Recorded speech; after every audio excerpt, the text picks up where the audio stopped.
Walt Disney presents Ecky-Thump meets Mary Poppins. Welcome to WatchMojo UK, and today we're looking at the all-time greatest gags and moments from the Goodies. Despite strong protest to the police and the RSPCA, Twinkle is still on the loose.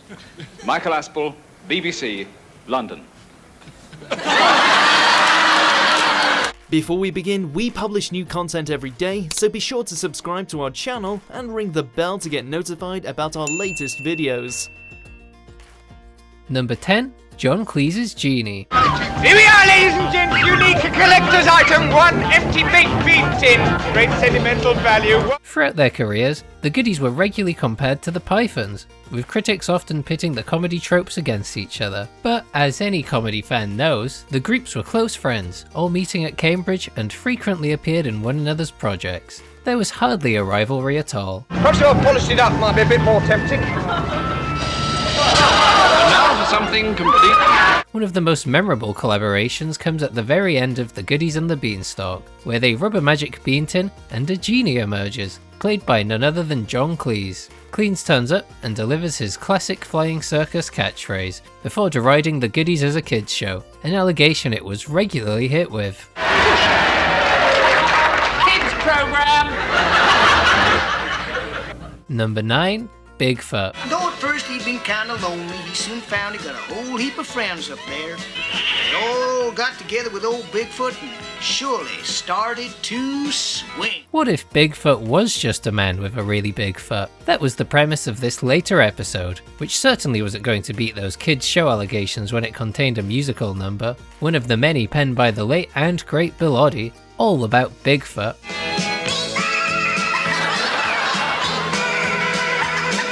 After a lot of kerfuffle involving the famous cryptid Arthur C. Clarke, they head to North America and end up encountering Bigfoot.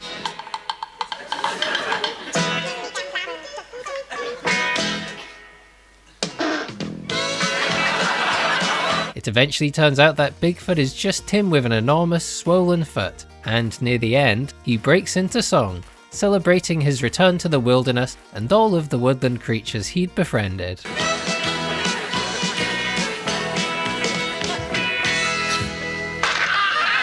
Number 8. Farm fresh food. Management guarantee that every item on this menu is the result of the latest techniques of food production. Tinned, frozen, preserved, coloured and flavoured by experts. It's not even fresh. In their sights in this episode was food, specifically how widespread frozen food loaded up with preservatives was getting even by the 70s. We'd of course had preserved food like jam and cured meat for centuries, but agriculture was getting progressively more unethical throughout the second half of the century. Well, this is the farm.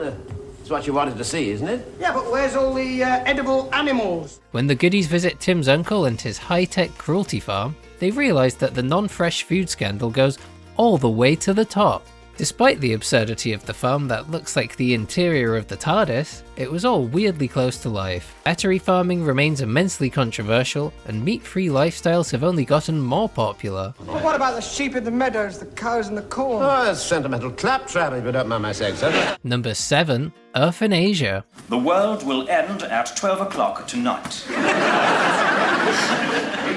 What would you do if you only had half an hour until the end of the world? In another famously prescient episode, the UN reveals that it's going to intentionally end the world because humans are causing too much trouble and doing profound harm to both each other and the environment.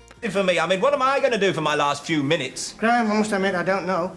But I must admit I don't care, and I'm going to leave. Goodbye. This episode is from 1977, with concerns about nuclear war and pollution widespread, but it's the kind of doomsday mongering that persists to this day. Tomorrow we'll all be dead! Dead! Dead! D-E-D-D! Dead! Have you got that? Might have broken it to him gently.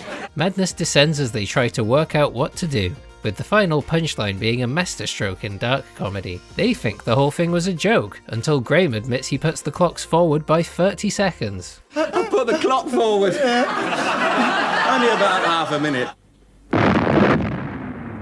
Number 6. The Bun Fight. I hear, loony, there's no gold here. No gold? Out here, in the wild and woolly west. Graeme, we are in Cornwall. Yeah, I know. In this parody of Western films, the Goodies go to Cornwall so that they can enjoy some gold prospecting. they end up finding something far more valuable, a pure source of precious Cornish cream. But it's only downhill from there, with their newfound riches coming between them. Their home was greedy Graeme, who felt sure that he could slay him with his pair of red ripe squirters.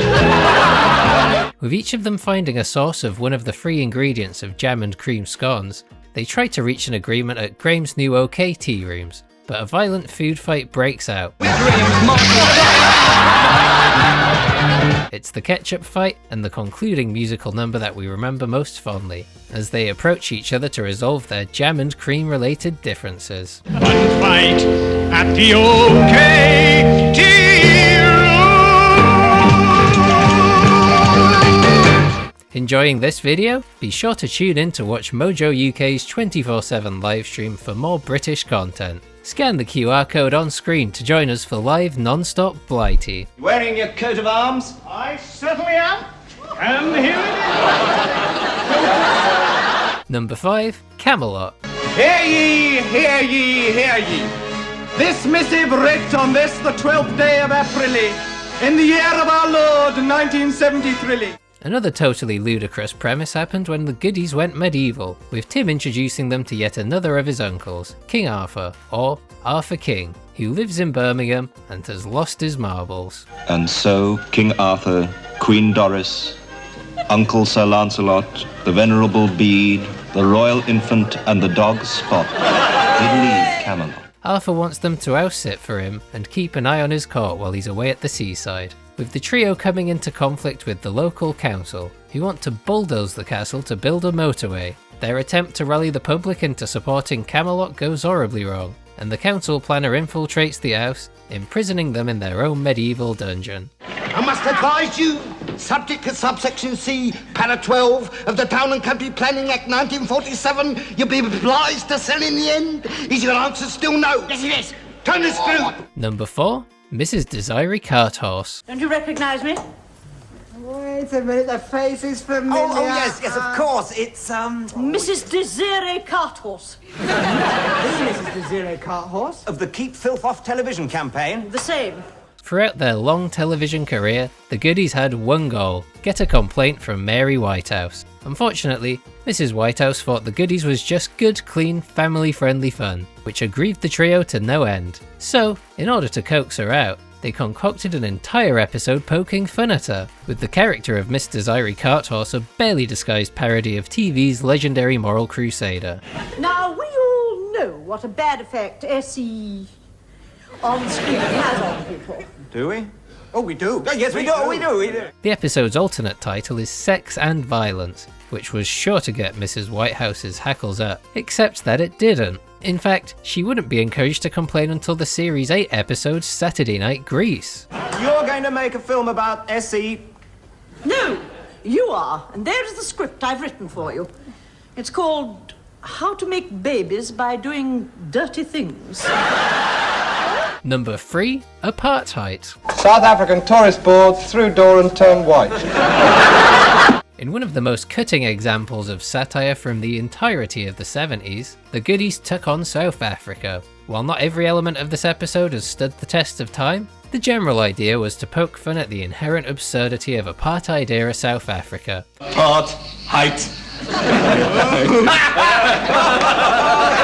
In the alternate timeline, only white South Africans remain after a mass escape is staged, but they've had to make up a new way to discriminate against each other. So, they come up with the concept of apartheid instead. Now, people under a certain height are being marginalised, which includes Bill. Now that all the non-whites have left, congratulations! You are one of the lucky new band of second-class citizens. What, me? Yes, you, Shorthouse. Number 2. Twinkle the Giant Kitten. And now for the latest report on Twinkle, the giant kitten, over to Michael Aspel. The Goodies began with the simple conceit of taking ideas that would work as 3-minute sketches, extending them into half-hour episodes, and applying the logic of cartoons. No episode exemplifies this better than Kitten Kong, a parody of kaiju films in which a giant kitten, Twinkle, terrorizes London after Graeme feeds it some growth formula. Is day 2 of Twinkle's occupation of the City of London.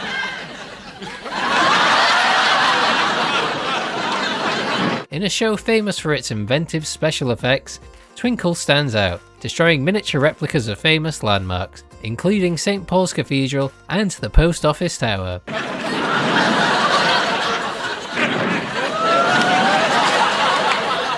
Twinkle's reign of chaos eventually ends when the Goodies supply her with the antidote, but not before destroying most of the capital.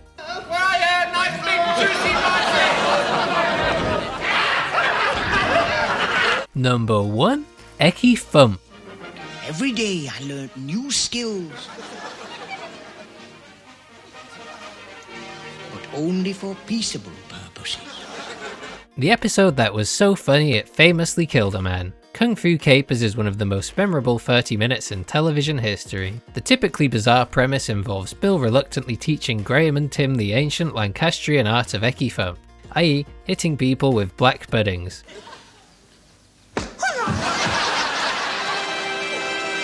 Bill introduces Ecky-Thump to the wider world, starting schools and launching a film franchise, building an entire cult devoted to him and his combat prowess. Rochdale, quiet Lancashire beauty spot.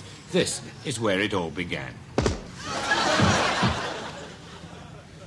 But now the craze is starting to spread. But the episode remains well known for causing the death of a viewer, Alex Mitchell, who couldn't stop laughing while watching and had a heart attack. Far from being a somber story though, Mitchell's widow personally thanked the Goodies for making his last moments enjoyable.